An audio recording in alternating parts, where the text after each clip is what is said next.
प्रिय विद्यार्थियों, अमेरिका का इतिहास हम पढ़ रहे हैं और इसमें हमने अमेरिका की क्रांति के बारे में चर्चा करी। अमेरिका का अपना समृद्ध इतिहास रहा है और इस क्रांति को या फिर इसके स्वतंत्रता संग्राम को किन किन घटनाओं ने प्रभावित किया, किन किन कारणों से ये क्रांति शुरू हुई, इन सब की चर्चा हम पहले कर चुके हैं। आप लोगों को ये बताया गया कि अपने मातृ देश इंग्लैंड के खिलाफ इन 13 अमेरिकी उपनिवेशों ने संघर्ष की शुरुआत करी और ये संघर्ष एक लंबे समय तक चला, जिसे हम देखेंगे कि 1776 ईस्वी से लेकर 1783 ईस्वी तक लगभग 7 वर्ष तक ये संघर्ष चलता रहा। और इस संघर्ष में हम देखेंगे घटनाएं अपने आप घटती चली गई। 2 युद्ध महत्वपूर्ण माने जाते हैं अमेरिका की क्रांति में, अमेरिका के स्वतंत्रता संग्राम में। एक है साराटोगा युद्ध और दूसरा यॉर्कटाउन युद्ध, जिसने युद्ध की पृष्ठभूमि को बदलकर रख दिया। साराटोगा युद्ध को यदि हम देखें तो इस युद्ध के पश्चात फ्रांस, स्पेन, नीदरलैंड जैसे देशों का सहयोग अमेरिकी उपनिवेशों को मिला।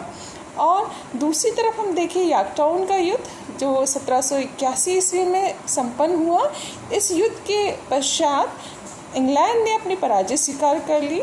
जॉर्ज वॉशिंगटन, जो अमेरिकी उपनिवेशवासियों का सेनापति था, उसके समक्ष लॉर्ड कॉर्नवालिस, जो ब्रिटिश सेनापति था, इसने आत्मसमर्पण करके युद्ध की समाप्ति की घोषणा की।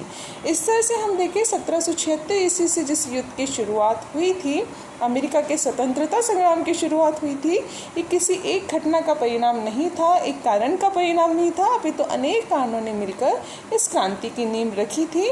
तत्कालीन प्रधानमंत्री लॉर्ड नॉर्थ की नीतियाँ और इंग्लैंड का जो शासक था जॉर्ज तृतीय, इनकी नीतियों के खिलाफ जो चरम पर पहुँच चुकी थी, अमेरिकी उपनिवेशवासियों ने आर्थिक शोषण की नीतियों के खिलाफ, प्रशासनिक अंकुशों के खिलाफ ये संघर्ष शुरू किया और इस संघर्ष में उनके सेनापति जॉर्ज वॉशिंगटन ने उनको सफलता दिलाई।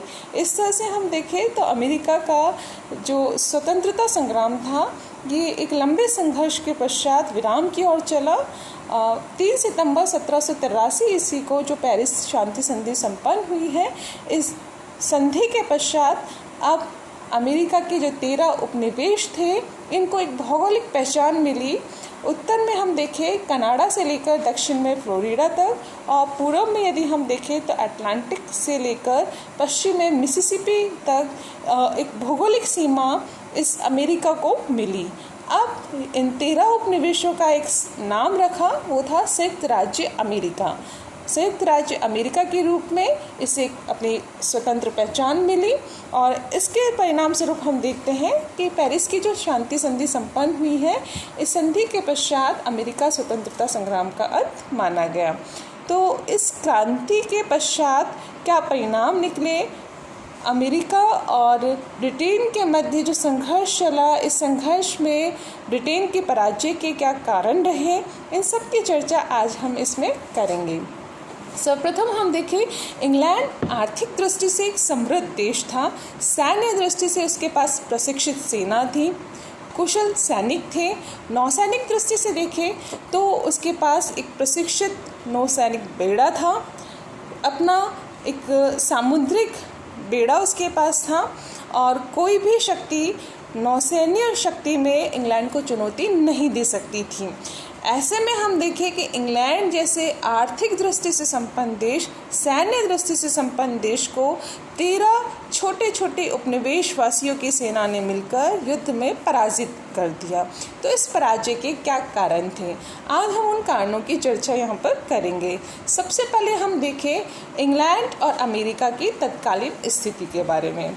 ये कहा जाता है कि इंग्लैंड के पराजय के 3 कारण माने जाते हैं। पहला कारण प्रकृति को, दूसरा कारण फ्रांस को और तीसरा कारण अमेरिका का जो सेनापति था जॉर्ज वॉशिंगटन को।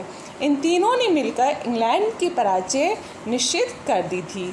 तो कैसे पराजित हुआ इंग्लैंड, इन सारे कारणों की चर्चा यहाँ पर हम करेंगे। सबसे पहले हम देखें भौगोलिक दृष्टि से अमेरिकी उपनिवेशवासी अपने ही देश में लड़ रहे थे। उन्हें हर तरह की प्राकृतिक और भौगोलिक परिस्थितियों का ज्ञान था, जबकि इंग्लैंड से जो सैनिक आए थे वो इतने बड़े विशाल क्षेत्र के बारे में अनजान थे। उन्हें कुछ भी मालूम नहीं था अमेरिकी उपनिवेश के भौगोलिक क्षेत्र के बारे में। तो ऐसी प्रतिकूल परिस्थितियों में जब ब्रिटिश प्रशिक्षित सेना यहाँ पर लड़ रही थी तो उन्हें अनेक दुर्गम परिस्थितियों का सामना करना पड़ रहा था, जो इसके लिए बहुत मुश्किल हो रहा था। ऐसे में हम देखें तो जो गुरिल्ला युद्ध पद्धति है, छापामार युद्ध पद्धति है, सबका प्रयोग भी अमेरिकी उपनिवेशवासियों की सेना कर रही थी, जो उनको युद्ध में सफलता दिलाने में कारगर साबित हुई थी। इसी तरह हम देखें तो इंग्लैंड के पास योग्य नेतृत्व का अभाव था। हालांकि हम देखें तो अनेक सेनापतियों ने जो इंग्लैंड की सेना का नेतृत्व किया, चाहे वो जॉन हावे हो, बोर्गोयन हो, पर इनकी कुछ अकुशल नेतृत्व क्षमता, इनके आलस ने भी ब्रिटिश सेना को पराजय दिलाने में योगदान दिया। जबकि दूसरी तरफ जॉर्ज वॉशिंगटन जैसा कुशल सैन्य नेतृत्व था, जिसके नेतृत्व में अमेरिकी उपनिवेशवासियों की सेना लड़ रही थी। एक तरफ शक्ति थी, दूसरी तरफ देशभक्ति की भावना से भरे हुए सैनिक थे। तो शक्ति और देशभक्ति की भावना के मध्य ये संघर्ष चला है और इस संघर्ष में सफलता मिली है लास्ट में देशभक्तों को। हम देखें तो अमेरिकी उपनिवेशवासियों को भी दो भागों में इस वक्त बांटा गया था। एक वो थे जो 13 अमेरिकी उपनिवेशों को स्वतंत्र कराना चाहते थे, ये देशभक्त माने गए। ये चाहते थे कि अमेरिकी उपनिवेशवासियों को इंग्लैंड की सरकार से मुक्ति मिले। दूसरी तरफ था स्वामी भक्त लोगों का समूह, और ये स्वामी भक्त समूह में उन लोगों को रखा गया जिनको टोरी भी कहा जाता है, जो इंग्लैंड की सरकार के प्रति स्वामी भक्ति रखते थे। इस तरह से देशभक्तों का समूह था और स्वामी भक्त लोगों का समूह था। ऐसी परिस्थितियों में भी देशभक्तों ने एकजुट होकर, संगठित होकर इंग्लैंड के खिलाफ संघर्ष किया। इस संघर्ष में उन्हें सफलता मिली।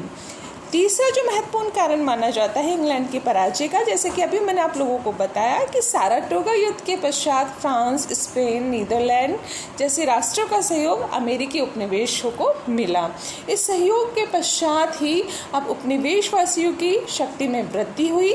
इन्होंने मिलकर, संगठित होकर, एक होकर इंग्लैंड के खिलाफ युद्ध किया, योजनाएं बनाई। लास्ट का जो यॉर्कटाउन का युद्ध है, इसमें फ्रांस के सहयोग से इस तरह की सैनिक बंदी की गई थी, किलेबंदी की गई थी कि इन्होंने इंग्लैंड की नौसेना को चारों ओर से घेर लिया था। जॉर्ज कॉर्नवालिस मजबूर हो गया था, लॉर्ड कॉर्नवालिस मजबूर हो गया था कि अब वो आत्मसमर्पण कर दे, और इसके पीछे फ्रांस का सहयोग कहीं ना कहीं छिपा हुआ था। इस तरह से हम देखें तो प्रकृति ने, जॉर्ज वॉशिंगटन ने और फ्रांस ने, इन तीनों शक्तियों ने मिलकर अमेरिकी उपनिवेशवासियों को इंग्लैंड के खिलाफ सफलता दिलाई। ये था इंग्लैंड की पराजय का कारण और अमेरिकी उपनिवेशवासियों की सफलता का कारण। अब हम चर्चा करेंगे कि इस क्रांति का क्या परिणाम निकला। जैसे कि आपको पहले भी बताया कि 3 सितंबर 1783 ईस्वी को जो पेरिस संधि संपन्न हुई है, इस संधि के पश्चात अब अमेरिका को अपनी एक पहचान मिली है। भौगोलिक दृष्टि